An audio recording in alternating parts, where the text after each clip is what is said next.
Anyways, let's get right into the Cowboys Packers. We're just gonna skip the Chicago Bears game. We're just gonna act like that game did not happen. That game, mm-mm. Don't know what happened. Caleb Williams did not look like a Pro Bowler against us. That did not happen. I love when All my right. receivers get carries out of the backfield. Yeah, love that. Yeah, yeah. We'll that was a quite unfortunate part of the game for sure. Now they're going into Green Bay on Sunday night at AT&T Stadium without their top wide receiver, potentially for a month or two now with his injury against Chicago. But before we talk about the game, I wanted to talk about a little bit of the pregame talk that's been happening from both sides. Of course, the big spotlight is on Micah Parsons, who we both agreed shouldn't have been traded, but unfortunately, here we are now. He's now on Raymond's team, and but Jerry Jones was saying in this press conference a couple days ago that he was not planning a Micah Parsons tribute. And I don't know if Micah's responded to that specifically. I know that Micah has spoken recently and said that it's going to hurt.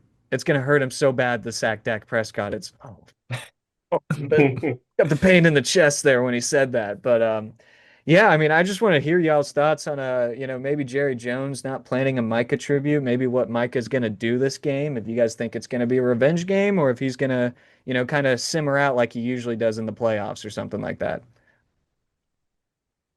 You good, Yeah, Ray? I don't. I mean, I'm always not. I'm not the biggest fan of. Like, I agree with Jerry on the aspect of not giving them a tribute. I mean, Micah really didn't. Cowboys as a whole didn't really achieve anything, and it's not like he was there for 10 plus years going like. So that part, I don't. I wasn't expecting um a tribute. I don't know how Cowboys fans feel from that aspect, but I wasn't expecting We're that. As good. far as the game. I think for Micah, he's just approaching this as just another game. He's really stepped up and been a leader in our locker room since coming in. So, last week a bunch of our players put out a bunch of quotes, and then like Rasheed Walker coming out there saying we're going to go undefeated, and then next thing you know, he's turning around telling Jordan Love to run. So, run for your life, Jordan. So. That's a It, funny I, play. I think that Matt LaFleur came out and talked about the team getting a little bit ahead of ourselves. So I think this is a week for us that we regroup and go back to playing the Green Bay Packer football that I know that we can play, especially with this team and this roster. I Yeah, think, you go yeah, ahead. go ahead. I think we've grown accustomed to everybody getting a tribute when they return in sports. You've been seeing guys recently, especially in the Role players. NBA, yeah, role players, guys coming Yeah. back after playing, a couple of seasons, getting, the video screen tribute, looking up from the bench. I'm like, I mean, this guy didn't play here for that long, but Yeah. it feels a little odd though with Micah Parsons being an all-pro player, it's not getting a tribute. But like what Ray was saying, this team didn't accomplish much even when he was here. Still no conference championship appearance in our lifetime since the late 90s.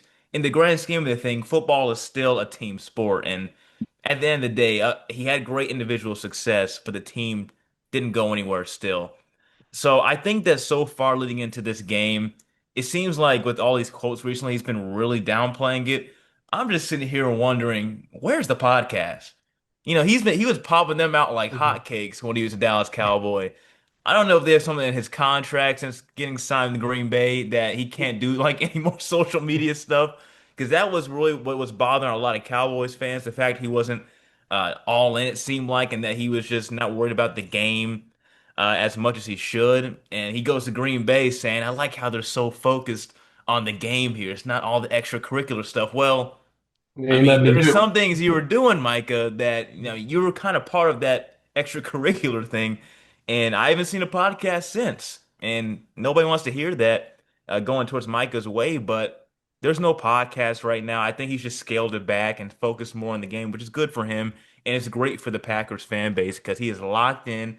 And I find it funny that he's probably going to be unleashed in this game for the first time. No more limited reps. I bet you told him that, this is the game I want you to unleash me on. I know I've been limited in the reps in training camp. My back's been bothering me. This is going to be a great performance, I predict for him. Yeah, and I don't expect much different either. I think that it's funny, Raymond, that you brought up in the first thing that you were coming from Micah's college experience. I just wouldn't expect to hear Micah and locker room in a good way. Oh, But jeez. I just think that Hey.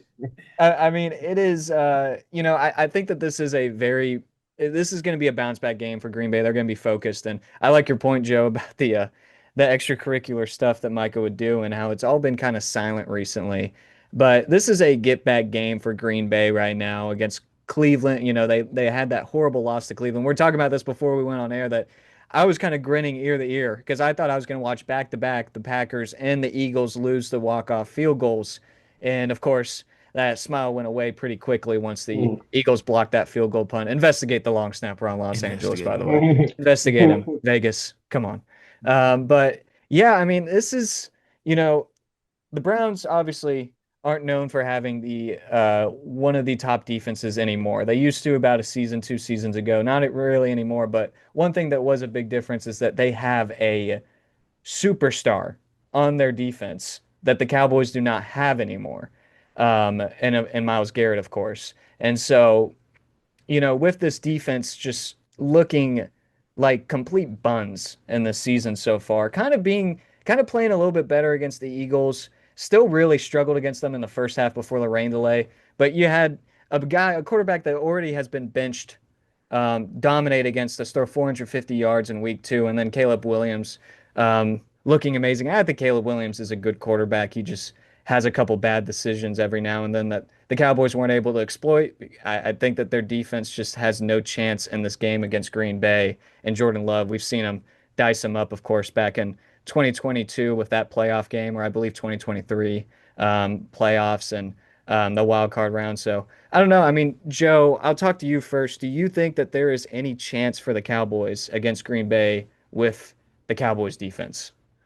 Well, now with the news of Zach Tom possibly being out, um, I think that the pass rush could be a little better than expected, but that's been really the weakest point of the team on the front seven. Just there's no pass rush. They can't get to the quarterback, and when they get there, they can't take them down. Now, granted, they played against some really mobile quarterbacks like Caleb just this past Sunday. They played against Jalen Hurts, who they lost to in Philadelphia.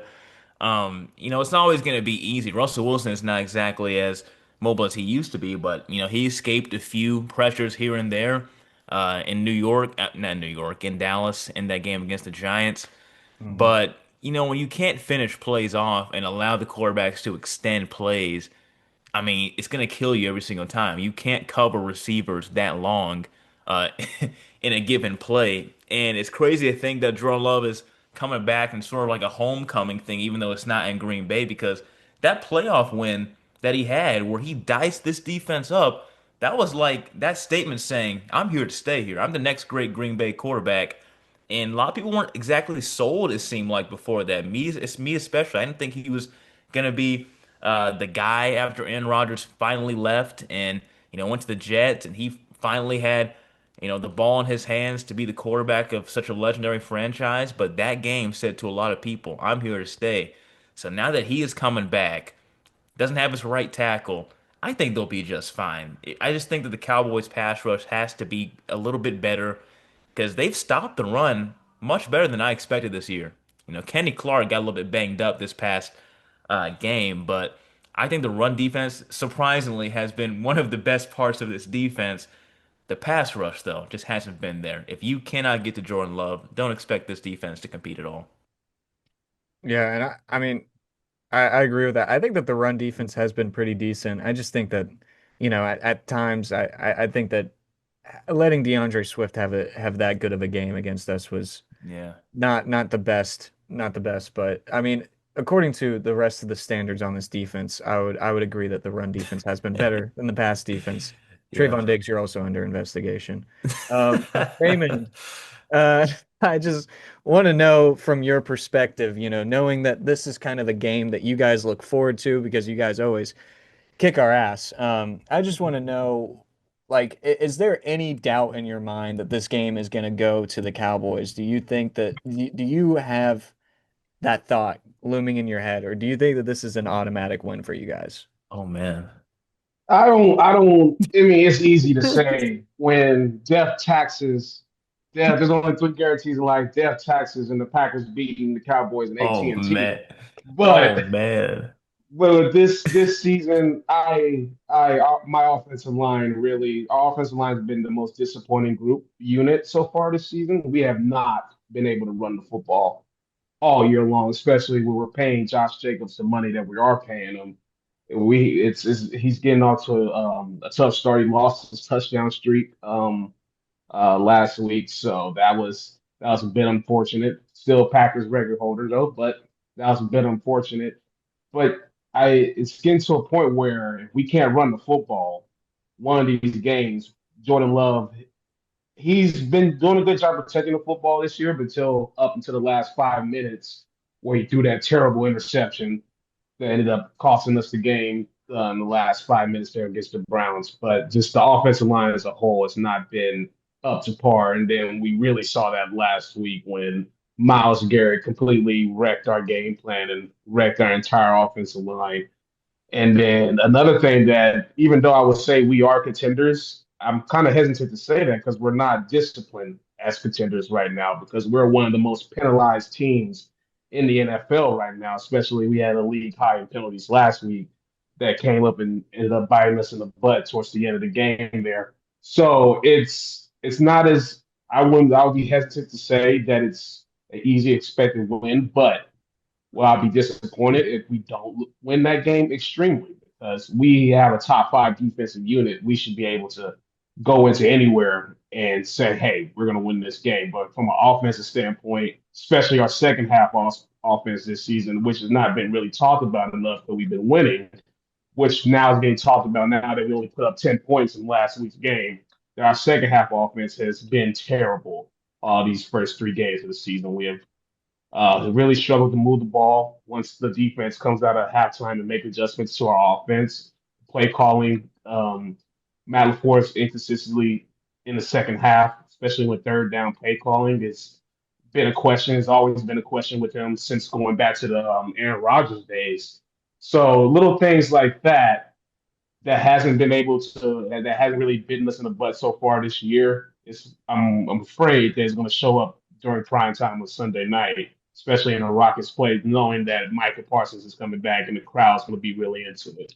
Whew, Yeah, I mean, chills. well, look, I mean, the crowd's going to be really into it, but it's going to be majority Packers fans, and that's how we've kind of come to expect at AT&T Stadium. And honestly, I'm fine with it. I think that the team needs to. I don't know what it's going to take for the fans. I mean, even if we boycotted the games, even if no fans showed up to the stadium, I don't think that would move the pen for Jerry Jones to think about making changes and organizational changes. I just think that it's you can't do anything with Jerry. Jerry. Um, I, yeah, I mean, I just think that this is, I'm not looking forward to this game. I'm looking forward more to the Ryder Cup this weekend, to be honest. I think that, look, there's so much, um, emotion that's going to be into this game. And, is it going to side with the Packers or is it going to side with the Cowboys? I think it sides with Green Bay. I think the Cowboys are just so down, especially after these, the tough loss to Chicago. I know that Green Bay just had that tough loss, but I just see them. I have a vision that Green Bay has a better chance of bouncing back from a tough loss like that than the Dallas Cowboys do, especially with us now missing our top receiver and one of the top receivers in the league, somebody who gets 10 targets a game, and usually gets around 100 yards per game, is missing against a secondary that's already had, that's been playing well, and of course a pass rush that's been playing well. So I just think that Dak's going to be in for a long game. But, Jordan Love, of course, does have those problems with turnovers, like we did see against Cleveland, a very untimely turnover, like you mentioned. And if there's any chance that the Cowboys win, it's if they get turnovers on the defensive side. And that's going to be if the Packers can slip up. If they're going to slip up 2 weeks in a row, I'll take it, but I just don't see it happening, obviously. So, um, but yeah, moving on to prop bets real quick. Raymond, you can stay on the show for the prop bets, obviously. We're gonna talk mostly Cowboys prop bets, but these first two are gonna be about the game first. So the first one I want to say is, do you think that the Cowboys, anyone can answer first, but we got the spread right now currently at Green Bay at 6.5 points. Do you think that the Packers cover or the Cowboys cover this game? I say the Cowboy. I mean, I say the Packers cover. I think this is if That's my good. score prediction is right, I see the Packers winning by the score 28-14, two touchdowns. A little slight easy day. Nothing really major. It might look like might have been competitive on the score sheet on the scorecard, but if you look at sort of watch the game, it's one of those dominating, gritty performances. So I think the Packers cover here. Are you saying the Cowboys complete a fake comeback? Is that what I'm hearing right now? The fake DFW Mm, comeback. The fake fake mm. DFW comeback at this point, yeah. The greatest garbage time quarterback of all time, man. Okay. Uh-oh. Okay. All I right, all can't right. say I disagree too much with what Ray is saying. Like, this should be an easy cover for Green Bay, to be honest. I think they win, like he said, by two touchdowns. I say 31-17. That's how I look at it. This defense, they just can't stop anything, man. And I wish they could. They can't generate turnovers like we saw in the Dan Quinn era. I say 31-17, easy cover for the Packers. Yeah, I mean, I think, I want to say that this game is going to be closer than it is. I think it's going to be, I originally kind of thought 31-20, so we're kind of on the same page here, Joe. But, with the Cowboys just, again, losing CD and having the struggles already to score against good defenses and not even, average defenses with Chicago last week. I just don't know. And I think that the Packers are guaranteed over 30 points in this game. I Oh, will easy. definitely say that. Can the Cowboys even get to 14 is going to be my question. I don't know. I think that this is a cover for Green Bay. But moving on, I'm going to go over under 47 and a half points. You guys think that that goes over or under? I mean, we kind of already explained Yeah. it. Mhm. I I had mine slightly under, so yeah, I'm gonna stick with it. Yeah, I had mine 31-17, so I guess slightly over for me. Yeah, let's see if it's a bad beat by Brendan Aubrey, 70-yard field goal as time expires. Hey, get it over. Our Um, best player, yes. yeah, sure. I mean, I'll say slightly over. I think that the Packers, of course, cover most of that. I hate being so depressing about this, Raymond. I'm sorry. I wish we could talk smack, but it's like Yeah. seriously, like this is just a unfortunate game for the Cowboys, an unfortunate time. Um, So the next one I got is Dak Prescott passing yards at 237 and a half yards right now. Do you guys think that Dak will cover that or not? I Raymond. think he covers. I think he covers. It's signature Dak. Like I think Dak going to the fourth quarter might have around 150, 160, and then typically the Packers at that point we like to play a bunch of off coverage. So I think Dak gets a chunk of those yards in the fourth quarter. So yeah, I think Dak covers there. I think that's fair. And I think just the last quarter and a half is where he'll get a chunk of that.